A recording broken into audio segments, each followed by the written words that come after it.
চাইতে বেশি ইমানদার। বাড়ি হারাতে পারে, গাড়ি হারাতে পারে, তথাপি একটা মুহূর্তের জন্য আল্লাহ রাসূলের ভালোবাসা হারাতে পারে না। ঠিক কিনা বলেন? নবীজির একজন সাহাবী যার নাম আব্দুল্লাহ রাদিয়াল্লাহু আনহু, প্রচন্ড শীতের রাত্রে রাসূলের কামরার সামনে বাঁকা হইয়া দাঁড়ায় আছে। কোন সময় আল্লাহর হাবিব বাইর হয়, কিছুক্ষণ পরে আল্লাহর হাবিব নিজ গৃহ মুবারক থেকে বাহির হলেন। অমনি করে আব্দুল্লাহ বলেন, আসসালাতু ওয়াসসালামু আলাইকা ইয়া রাসূলুল্লাহ। আল্লাহর হাবিব বলেন, কে তুমি?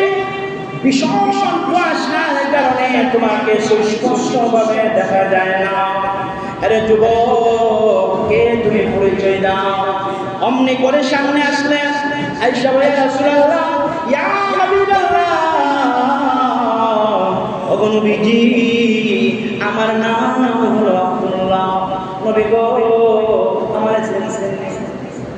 আল্লাহর হাবিব বলেন, আব্দুল্লাহ। অমনি করে ওইটা বলেন, ইয়া রাসূলুল্লাহ, কিছুদিন পূর্বে আমার নাম ছিল আব্দুল উজ্জা। নবী গো, আমি বেদিন ছিলাম, আপনার হাতে কালেমা মালা পড়ে নবীজি আমি মুসলমান হয়েছি। আমি ওই আব্দুল্লাহ এসেছি আপনার দরবারে। আল্লাহর হাবিব বলেন, আব্দুল্লাহ, আমার ওই আব্দুল্লাহর বাবা তো চাচারা তো ধনী বংশের লোক, ধনী মানুষ। সকালবেলা একটা জামা পরে আসে, আমার আব্দুল্লাহ বিকালবেলা ওই জামাটা পরিধান করত না। কিন্তু আজকে তো দেখা যায় তোমার পরনের মধ্যে এমন একটি জামা পরিধান করে আছো, আল্লাহু আকবার, তোমার লজ্জায় স্থান ডাকলে পরে তোমার মাথা ডাকে না, আর মাথা ডাকলে পরে তোমার লজ্জায় স্থান ডাকে না। আরে আব্দুল্লাহ, এমন পরিণতি তোমার কেমন করে হলো? আব্দুল্লাহ রাদিয়াল্লাহু আনহু চোখের পানিগুলো ফেলে দিলেন, ইয়া রাসূলুল্লাহ, ইয়া হাবিবাল্লাহ, ওগো নবীজি, আমার এমন অবস্থা কেমনে হলো জানেন? আমি আপনার দরবারে কেন আসি, আপনার কাছে কেন আসি, কালেমার মালা কেন গ্রহণ করলাম? নবী গো, সেই জন্য আমার এমন অবস্থা। আমার আব্বা জান শৈশবে দুনিয়া থেকে বিদায় নিয়েছে। নবী গো, আমি আমার চাচার বাড়িতে বড় হয়েছি। ওগো নবীজি, আমার চাচা বলেছেন, হে আব্দুল উজ্জা, তুমি যদি মুহাম্মাদের দরবারে আসা যাওয়া করো, আমি তোমাকে ত্যায্য করে দেব। আমি আমার চাচাকে বললাম, চাচা গো, সম্পদ হারাতে পারি, কিন্তু একটা মুহূর্তের জন্য ঈমান হারা হতে পারে না। ইয়া রাসূলুল্লাহ, এমন সময় আমি যখন চলে আসবো, আমার চাচা আবার বললেন, আরে আব্দুল্লাহ, তোমার পরনের মধ্যে যে জামা কাপড়গুলা আমি চাচার টাকায় কেনা, যেদিকে হয়ে যাইবা, কিন্তু আমার কেনা কাপড়গুলা আমার বাসায় রেখে যাইবা। নবী গো, আমার চাচার ধারণা, আমি যদি কাপড়গুলা খুলে ফেলি, লজ্জার কারণে হয়তো আমি আপনার দরবারে আসবো না, কোলের মধ্যে বসে থাকবো। ওগো নবীজি, আমি আমার চাচাকে জানায়া দিয়েছি, চাচা, আপনি ইমানদার সম্পর্কে আপনার কোনো আইডিয়া নাই। একজন ইমানদার বাড়ি ছাড়তে পারে, গাড়ি ছাড়তে পারে, সব কিছু ছেড়ে দিতে পারে, কিন্তু একটা মুহূর্তের জন্য আল্লাহ তাআলা, আল্লাহ রাসূলের ভালোবাসা ছাড়তে পারে না। জোরে বলেন ঠিক কিনা? আমার বন্ধুরা, এই আব্দুল্লাহ সব কিছু ছাড়লেন, এই কাপড় চোপড় রেখে দিলেন।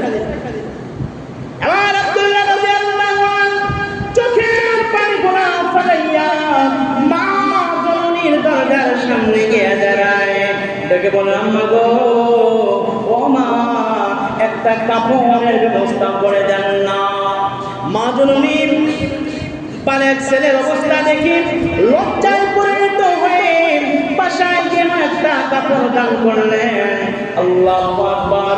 আব্দুল্লাহ ওই কাপড়টা দুই টুকরা করে একটা টুকরা পরিধান করলেন, আর একটা প্রচন্ড শীতের কারণে গায়ে মজা রাখলেন। এবার ওই আব্দুল্লাহ সব কিছু ছেড়ে গভীর রজনীতে নবীজির দরবারে গিয়ে হাজিরা দিয়ে বলেন, ও নবীজি, আমি ঈমান আনার কারণে আজকে আমার এমন দশা হয়েছে।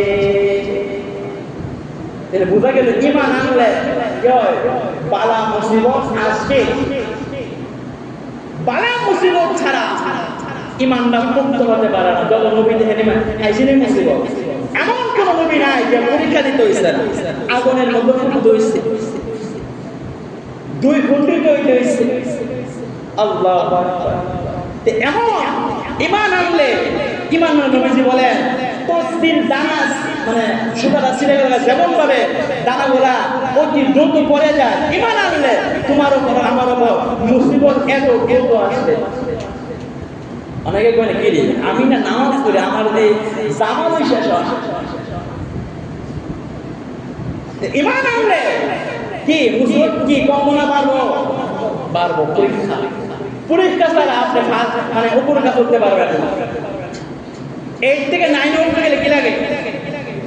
পরীক্ষা লাগে। পরীক্ষা ফেল দিলে বলে ওটা না, ফাঁস করতে কি লাগবো?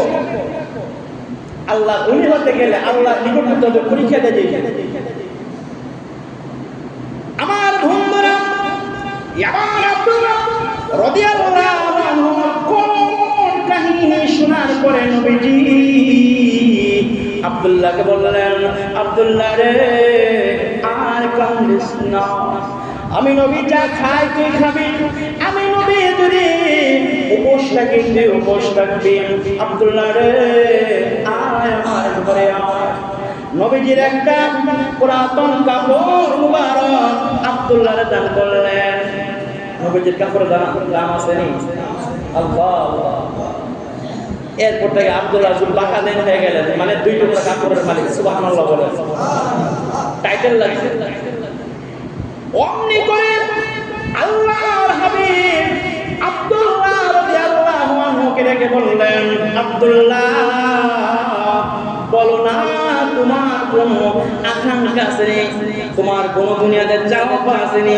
তুমি বললে আমি আল্লাহ তাআলার কাছে দোয়া করব, সঙ্গে সঙ্গে তা কবুল হয়ে যায়। সুবহানাল্লাহ।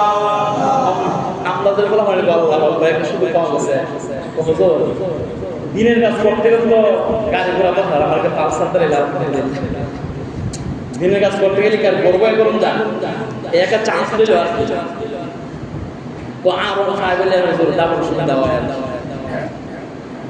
তেগো চাই তো। কিন্তু দেখেন আব্দুল্লাহ কি ছিল, আল্লাহ আব্দুল্লাহ রাদিয়াল্লাহু আনহু চোখের পানি পড়ছে, বলেন ইয়া রাসূলুল্লাহ ইয়া হাবিবাল্লাহ, আল্লাহর নবী গো, আপনি বলেছেন শহীদ হইয়া যদি মরতে পারে কবরে গেলে মুনকার নাকির আসে না, কবরে চাপ হবে না।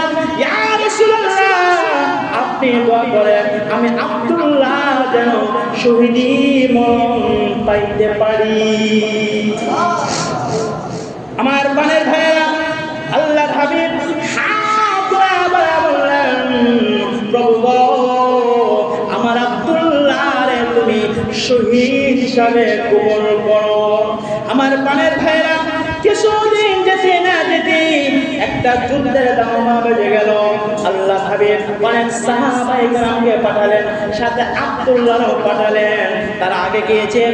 নবীজি এমন সময় নবীজি প্ল্যানিং করেছেন, ওই কাফির বেঈমানরা শুনে নবীজি আসবে শুনে তারা মাঠ থেকে পলায়ন করেছে। যুদ্ধটা আর হলো না। আল্লাহু আকবার। এমন সময় আব্দুল্লাহ রাদিয়াল্লাহু আনহু সমস্ত সাহাবায়ে কেরাম আবার ফিরে আসতে লাগলো। পথিমধ্যে আব্দুল্লাহ ভীষণ জ্বর হইয়া পথিমধ্যে আল্লাহর ডাকে সাড়া দিয়েছেন, মরে গেছে। যখন আব্দুল্লাহ নিয়ে আসলেন, রাসূল বললেন, দেখো যুদ্ধের জন্য, ইসলাম কায়েম করার জন্য যদি কোনো বান্দা ঘর থেকে বাইরে হয় আর প্রাণ বের হয়ে যায়, যুদ্ধ নাও করে যদি প্রাণ বের হয়ে যায়, যেই কোনো ভাবে মরে যায়, আল্লাহ তাআলা ওই বান্দারে শহীদি মর্যাদা দান করেন। সুবহানাল্লাহ। অমনি করে আল্লাহর হাবিব বলেন, ও আমার সাহাবীরা, আমার আব্দুল্লাহ গোসল শেষ করে দাও, দাফন করে নাও। আমি নবী আব্দুল্লাহর জানাজা দিব এবং নিজ হাতে আমি আব্দুল্লাহরে এই কবরে শাহিদ করব। আমার প্রাণের ভাইরা, লম্বা চড়া বড় সংকেত করলাম।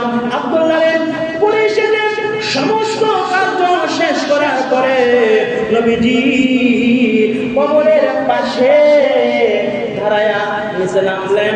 আল্লাহ নবী হাত খোলা ধরলেন। আল্লাহ নবী বললেন, সাহাবীরা রে, আমার আব্দুল্লাহর লাশটা আমি নবীর হাতে তুলে দাও। অমনি করে সাহাবায়ে কেরাম আল্লাহর হাবিবের কাছে এমন ভাবে করে লাশটা রেখে দেওয়ার পরে নবীজি মুখ মুবারক, চেহারা মুবারক আকাশের দিকে তাকিয়ে বলেন, প্রভু গো, আমি আমার আব্দুল্লাহর প্রতি খুশি হয়ে গেলাম, তুমিও খুশি হয়ে যাও। এই মুহূর্তে আমি আমার আব্দুল্লাহকে আমার হাত থেকে তোমার পুত্রদের হাতে হস্তান্তর করতে চাই। সুবহানাল্লাহ। এই কথা শোনার পরে সাহাবায়ে কেরাম ওই আব্দুল্লাহর কবরের পাশে হামাগুড়ি খায়া কান্দে আর বলতে লাগলো, আব্দুল্লাহ রে, তোর এই লাশটা তোর না হইয়া আমাদের যদি কোনো একজন হইতো, আমরা কতই না ভাগ্যবান হইতাম। যেই কানে বলেছেন আল্লাহ নবী নিজে খুশি হয়েছেন, আল্লাহ তাআলার দরবারে অ্যাপ্লিকেশন করেছেন, আল্লাহ যেন খুশি হয়ে যায়। নবীজি বলেছেন, এই মুহূর্তে রাসূলের হাত থেকে মালিকের হাতে হস্তান্তর করবে, তোর যে ভাগ্যবান বিদ্যার আকাশের নিচে জমিনের উপরে আর কেউ না। আমার পানের ভাইরা, এই ঘটনাটা কেন বললাম? আল্লাহ বলেন, ওয়ালা শ্রীনাল ইনসানা লাফি খুসর। আল্লাহ বলেন, সময়ের কসম, মহাকালের শপথ আল্লাহ বলেন, নিশ্চয় মানুষগুলা ক্ষতির ভিতরে ডুবে আছে। আল্লাহ বলেন, না না, তারা নয় যারা ঈমানদার। সমস্ত মানুষ ক্ষতিগ্রস্তের মধ্যে পতিত হলেও কিন্তু যারা ঈমানদার তারা কিনা। তাহলে দেখেন কেমনে ক্ষতিগ্রস্ত, কেমনে তারা ক্ষতিগ্রস্ত না? আব্দুল্লাহ নিজের বাবার বিটার সম্পদ সবগুলা চাললেন, এমনকি সে লজ্জে মানে সমস্ত কাপড় চোপড় কি খুলে ফেললেন, লজ্জিত হলেন।